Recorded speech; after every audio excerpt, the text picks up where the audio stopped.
seseorang yang mengirim pesan dengan bertanya, cukup nggak kepala babinya? Cukupkah kepala babinya? Nah, dia bilang, kalian tidak mau mendengar sih, bebal. Kalau kami bakar kantor Tempo itu akan anarkis, dia bilang. Kami akan terus meneruskan teror sampai kantor kalian mampus. Meski begitu, teror atau kekerasan terhadap jurnalis kerap terjadi. Data Aliansi Jurnalis Independen Indonesia, ada 73 kasus kekerasan terhadap pers di tahun 2024. Terakhir, kantor Media Tempo dikirimi bangkai hewan diduga sebagai bentuk teror. Lalu bagaimana seharusnya langkah pemerintah? Bersama saya Anisha Dasuki, inilah interupsi teror ke media, demokrasi terancam. Sudah ada 4 narasumber bersama kami yang akan membahas terkait ketika pilar keempat demokrasi justru diteror, mendapat ancaman. Di sebelah kanan saya ada Arianto Sutadi, penasihat ahli Kapolri. Selamat malam, Mas Reza. Assalamualaikum. Waalaikumsalam warahmatullahi wabarakatuh. Sebelah kiri saya ada Julius Ibrani, Ketua PBHI. Selamat malam, Mas Julius. Selamat malam, Anissa. Sebelahnya ada Mas Bagja Hidayat, Wakil Pemimpin Redaksi Tempo. Selamat malam, Mas Bagja. Malam. Saya ke Mas Bagja terlebih dahulu. Mas Bagja, seperti apa kelanjutan dari laporan ke polisi dan boleh diceritakan kronologisnya sebenarnya seperti apa? Ya, kami sudah melaporkan teror kepala babi ini ke polisi pada tanggal 21 Maret, jadi 2 hari setelah paket itu diterima. Jadi kronologinya adalah tanggal 19 Maret sore jam 4 itu paket kami terima, satpam yang menerimanya, dikirim oleh kurir ojek aplikasi. Kemudian kotak itu ada di pos satpam karena penerimanya Francisca Christy Rosana itu tidak ada di kantor hari itu.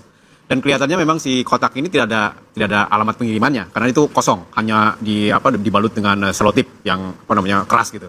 Nah, si kurirnya baru menuliskan nama Francisca itu di pos satpam, bahkan spidolnya minjem dari satpam tuh di situ. Dia nuliskan Francisca Christy Rosana dalam kurung Cica. Nah, tetapi karena Cica tidak ada di kantor, ini kemungkinan mengapa dia stay di pos satpam itu selama 10 menit.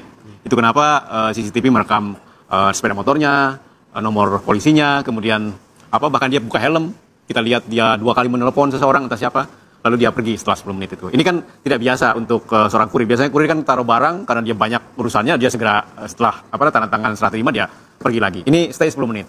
Nah, Cica lagi di liputan, baru besoknya dia ke kantor jam 3 setelah meliput revisi Undang-Undang TNI di DPR. Dia ke kantor lalu satpam ngasih tahu ada paket untuk Cica.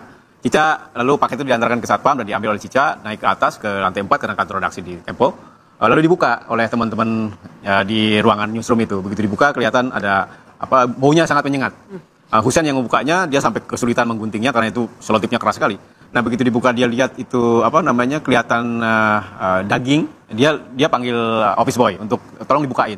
Tapi karena begitu dibuka makin keras baunya, dibawa ke luar. Begitu di luar dibuka ternyata memang kepala babi tanpa telinga. Jadi telinganya sudah dikerat. Kepala babi, matanya merem tapi telinganya sudah tidak ada. Nah, dari situ hebohlah berita dan media sosial. Kami telat memberitakannya karena ternyata ada webcam itu sempat turun. Ini anomali lagi biasanya kan peak season sore ya. Tapi tiba-tiba ngedrop. Jam berapa, Mas? Jam 5-an ya. Sore. Sekitar jam 5-an. Ketika berita mau naik karena itu agak telat dibanding dengan media sosial. Media sosial udah majang fotonya kepala babi, orang semua bertanya benarkah ada kiriman kepala babi ke Tempo dan seterusnya. Beritanya baru tayang kemudian beberapa menit kemudian. Sehingga dari situ heboh. Dan 20 dibuka kan, 21 pagi-pagi kami dapatkan pesan pesan langsung lewat akun official Instagram Tempo, seseorang yang mengirim pesan dengan bertanya, cukup nggak kepala babinya? Cukupkah kepala babinya? Nah, dia bilang, kalian tidak mau mendengar sih, bebal. Kalau kami bakar kantor Tempo itu akan anarkis, dia bilang. Kami akan terus meneruskan teror sampai kantor kalian mampus gitu. Wow. Itu ada emotikon kepala kucing atau tikus ya, kurang clear. Nah, 21 ya, siangnya kami lapor ke Mabes Polri atas kiriman kepala babi ini. Sorenya 21 sore malam ya, setelah maghrib saya ditelepon Pramono atasannya Cica di kantor itu bahwa WA ibunya Cica di Jawa Tengah itu diambil alih oleh seseorang laki-laki karena dia menelpon kepada anggota keluarga yang lain memakai telepon itu sementara ibunya Cica sedang kebaktian, handphonenya sedang dicas.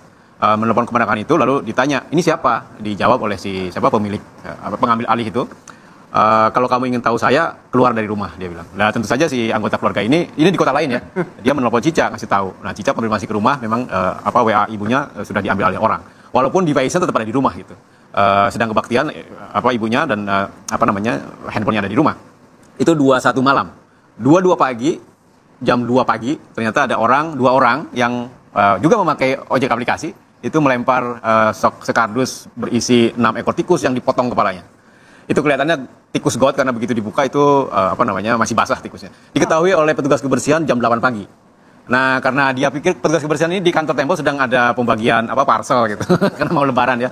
Dia pikir itu kotak mie instan yang tercecer si petugas ini. Jadi dia tidak tanpa curiga dia ambil aja terus dibuka kan. Begitu dibuka ini kelihatan kok ada tikus. Panggil satuan pengamanan, begitu dibuka memang tikus. Nah, yang uniknya ini beda dengan yang si kepala babi yang pakai styrofoam keras itu. Si tikus ini hanya pakai kardus tetapi dibungkus oleh kertas kado bermotif mawar merah. Itu begitu kita lihat ya tikusnya dijajarin gitu, keratannya seperti keratan yang di telinga babi itu, rapi sekali. Nah, dari situ 22 pagi ya, 22 siang, orang yang mengirim pesan ke akun Tempo itu mendoxing Cica. Berkali-kali dia memposting personal datanya Cica yang tadi alamat pengiriman kepala babi, kemudian menyebut Cica sebagai orang dengan mental kabur aja dulu dan seterusnya gitulah di media sosial. Nah, kemudian teman-teman di media sosial mereport akun ini dan kelihatannya sempat disuspend, tapi hanya beberapa jam kemudian hidup lagi. Itu tanggal 22 ya. Jadi memang ada rentetan, Anissa, dari kepala babi, kemudian ada pesan, teror akan diteruskan, muncullah 6 ekor tikus. Apa sih arti 6 ekor tikus? Itu adalah jumlah penyiar podcast bocor alus politik di YouTube. Jadi Cica Francisca itu salah satu host bocor alus. Dan dia satu-satunya perempuan, yang lainnya laki-laki. Dan jumlahnya 6. Saya ke Mas Reza. Babi tanpa telinga, 6 tikus tanpa kepala, kertas kado mawar merah. Maknanya apa? Secara normatif, kita harus bersepakat bahwa ancaman adalah masalah hukum, pidana. Toh definisi ancaman juga ada simbol di situ. Tapi izinkan saya untuk pertama kali menyatakan penyesalan saya akan respon dari teman-teman Tempo sendiri. Cica dan kawan-kawan tadi, cuplikannya mereka bersenda gurau. Tapi kalau itu kopi kumiskan, biar saya lanjutkan dulu. Mas Bagja pun mendeskripsikan situasi itu sambil tersenyum. Saya tidak ingin menafsirkan macam-macam, tetapi respon yang menurut saya tidak begitu proporsional semacam ini yang memberikan ruang bagi orang semisal Hasan Nasbi untuk kemudian mengeluarkan pernyataan-pernyataan tidak terukur dan menurut saya sangat tidak berkualitas. Terlepas dari itu, saya kembali ke ranah psikologi forensik. Kalau ditanya kepada hakim ketika menangani kasus atau perkara ancaman, apa sih yang dinilai? Ada 2 hal. Pertama, bobot kesengajaan atau culpability dari orang yang melakukan pengancaman. 1. Yang kedua adalah dari bobot cedera yang dialami oleh target atau korban. Baik itu cedera yang sifatnya fisik maupun cedera secara psikis. Anggaplah bahwa dalam peristiwa pengiriman kepala babi maupun tikus itu tingkat cederanya sangat-sangat rendah. Bahkan mungkin seolah tidak ada cedera sama sekali. Tetapi harus kita insafi bersama betapapun tidak ada efek yang dialami oleh target ataupun korban. Namun ancaman itu faktanya sudah berlangsung. Dengan demikian, tidak ada alasan bagi negara untuk kemudian menganggap ini sebagai tenang saja, Tempo sudah pulih dengan sendirinya. Tenang saja, Tempo pun tidak menganggap masalah. Anggapan-anggapan semacam itu harus kita singkirkan jauh-jauh, karena sekali lagi terlepas apapun respon Cica, apapun respon Mas Bagja, tetapi faktanya ancaman itu sudah berlangsung, pidana harus ditegakkan. Apapun itu simbolisasi. Tepat. Saya menafsirkannya sebagai 2 hal. Pertama, penistaan terhadap kemanusiaan. Penistaan terhadap hak manusia untuk hidup, merasa aman, tentram, bebas dari ancaman. Dan yang kedua, ini juga penistaan terhadap hewan itu sendiri. Ya. Saya memandang, Mbak Anissa, dengan segala hormat, saya Muslim, saya tidak makan babi. Tapi yang saya ketahui, sebagian masyarakat Indonesia mengkonsumsi babi. Mereka menyembelih babi. Bagi saya, dalam konteks itu, melakukan tanda petik kekerasan atau penyembelihan terhadap babi adalah hal yang bisa saya maklumi. Tapi saya yakin betul dalam peristiwa ini konteksnya bukan untuk konsumsi. Ini simbol kekerasan. Dan saya yang beribu sayang, ketika pihak yang tidak bertanggung jawab itu katakanlah tidak cukup berani untuk melakukan serangan frontal terhadap Tempo, yang mereka lakukan adalah serangan simbolik dengan menjadikan hewan sebagai objek penganiayaannya. Itu yang sangat saya sesalkan. Jadi ganda. 1, ini pidana terkait dengan ancaman kekerasan terhadap manusia. Dan yang kedua, ini pidana terkait dengan kekerasan atau penyiksaan terhadap satwa. Tidak ada alasan sekali lagi bagi negara untuk abai. Beruntung Kapolri paling tidak lewat pernyataannya sudah memerintahkan adanya proses penindakan, mudah-mudahan ini nggak tuntas. Tapi sekaligus ini mudah-mudahan merupakan sebuah koreksi besar-besaran yang ditangkap betul oleh Presiden Prabowo untuk tidak lagi lewat juru bicaranya mengeluarkan pernyataan-pernyataan yang sungguh-sungguh mencerminkan empati dan rendahnya responsivitas terhadap hukum.